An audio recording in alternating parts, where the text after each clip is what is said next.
Bitcoin, we're moving towards eventually privacy, zero knowledge proofs, and full fungibility. That's the end game. But the worry then, and the argument, very valid argument people make, is that if you can't trace the whereabouts of all the coins, you may have some sort of inflation bug. So it needs to be done in such a way that you can guarantee there isn't an inflation bug and there isn't inflation happening, which you can't see, but then still not know the whereabouts of any of the coins. And I can send a coin to somebody else, and there's, in a zero knowledge way. It's a very complicated problem, but we shouldn't be. This is why when people act like Bitcoin is divine in its current form, and ignore the fact that it's evolved over the years and will continue to evolve and get better. You can have some fungibility through using second layers and Lightning and using things like Taproot, but ultimately it needs to be on chain in order for you to have full fungibility. Like Josh said, for all the the hazards which exist. There was a landmark case in the mid 1700s, the Crawford case in Scotland, where fungibility of money was questioned. So I think someone received some money and it was tainted, and then they tried to argue it was tainted and went to court. I think that might be completely wrong, but it's something along those lines. And then the court said, no, in order for the money to work, we can't set a precedent and have different money being worth different amounts. And this money's tainted by this because it's been through these hands, etc. Which is what you have when you have these Bitcoins going through dark markets. So yeah, these coin mixes, they're a temporary band-aid, a way of getting around the Bitcoin not being fungible, or not being fungible enough for some people. But it obviously needs to be done in such a way that you aren't revealing your identity. It was interesting. I didn't know that, Dan, about how he got caught out by when he originally. It seems to happen quite a lot. So it happened with Silk Road as well, didn't it? It was the original decisions he made in the way he operated Silk Road, which then led them to work out who was running Silk Road. So it's a similar trap a few people have fallen through. I was also interested in the amount of Bitcoins which went through. It was 1.2 million Bitcoins with a worth of $300 million. So I was like, okay, so a lot of this happened pretty early on then, I'm assuming, because 1.2 million Bitcoins is worth a lot more than $300 million.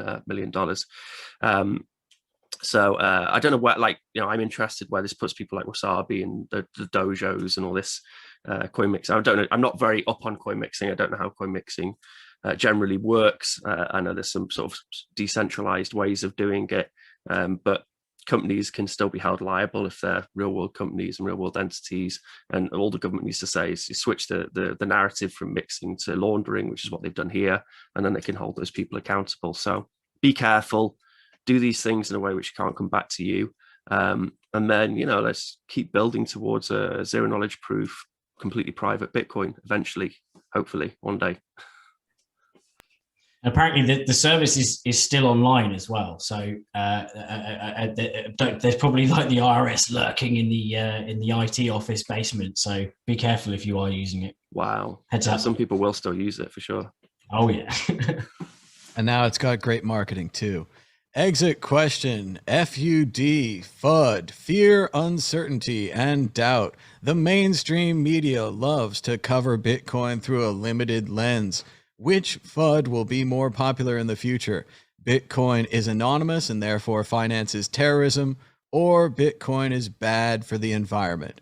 Travis, Ulrich. Bad for the environment, probably the main story. You already see it happening with, especially with like NFTs. That was the big market. There's definitely like a bull case to being understood, right? The thing that's easy to understand. People understand memes, they understand art, and when they hear that it's burning all this CO2, that it's environmentally unfriendly, they've heard that story before. Like, oh yeah, I heard something about how Bitcoin is as much power as Belgium or something like that. So it clicks, and they're like, oh yeah, that makes sense. I heard that before. That must be true. If they think Bitcoin's bad for the environment, wait till they hear about Dogecoin. Dan, Eve. I heard that Bitcoin consumes the same amount of power as 1 trillion Doges, Shiba Inu's dragging a sled.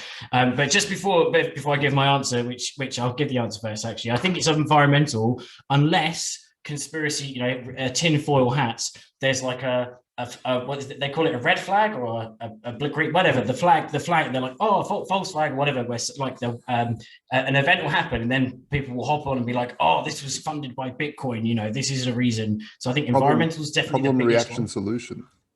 Yeah. I think it will get the blame. It'll be like something will happen, and they'll be like, "Oh, forget about the environment stuff, terrorism, blah blah blah." But just takes me back to the final thing, which is a very famous song by Bit Dealing, also known as Bob Dylan, which is like, "How many hops must a Bitcoin move before you can call it clean?" And that's it. Josh Shigala. Yeah, it's a very interesting one. It'll only be a matter of time until something really bad happens, and it'll be blamed on Bitcoin. And my answer always is, well, we should also ban shoes because terrorists are wearing shoes, and it helps them get away from things or whatever. Like, there's certain things that everyone uses. So everyone uses currency, everyone uses money, and of course, it's a quick win for the police to be able to follow money, but it's a very new win. It never used to be like that, and I've said it before on this show that tracing money isn't the bee's knees, and that's not how crimes have to be solved. You can go after the actual criminals and do actual police work, because there are really terrible people, of course, in this world, and we don't want to help them. That's for sure. The fact of the matter is, I guess I can speak for everyone on this panel, but believe that Bitcoin is much larger and greater and more fantastic and wonderful for the entire world than it is bad and good for these people, for these awful people. So, you know, it does help make crime easier to perpetrate because you can get paid for it easier, and hide that. But at the same time, good old-fashioned police work is needed to bust these people, and they should be busted. People that are doing, you know, I don't know, child trafficking or whatever, you know, really shocking, atrocious things need to be taken down. But let's not destroy the entire system of a separation of money and state because of idiots. And this goes for the same arguments for the internet. The internet is such a grand, amazing tool that as soon as you, if you crushed it by following everything, like made a full-on China-style internet, I don't think it would be as amazing as it is. It could be, I mean, it already is used as a vast propaganda tool, but it would be way more so if it wasn't as free.